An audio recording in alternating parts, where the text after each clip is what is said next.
It felt like we were watching two different games there this evening, and I imagine there's a sense of relief getting the point.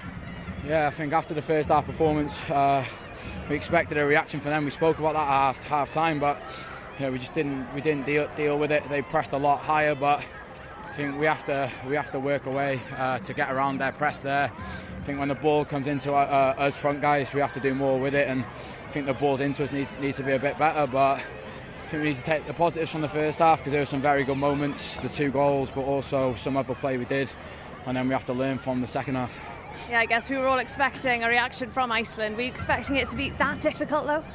We definitely expected a reaction. Like I said, I think Montenegro done it to us last month, and we kind of weathered that storm and got the win in that game. And I think it's kind of similar tonight, but just they had a bit more quality, and obviously it showed at the end.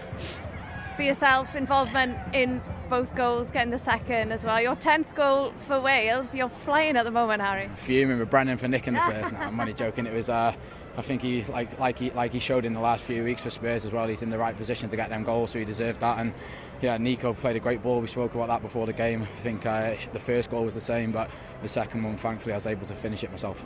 Harry, diolch. Thank you. Cheers.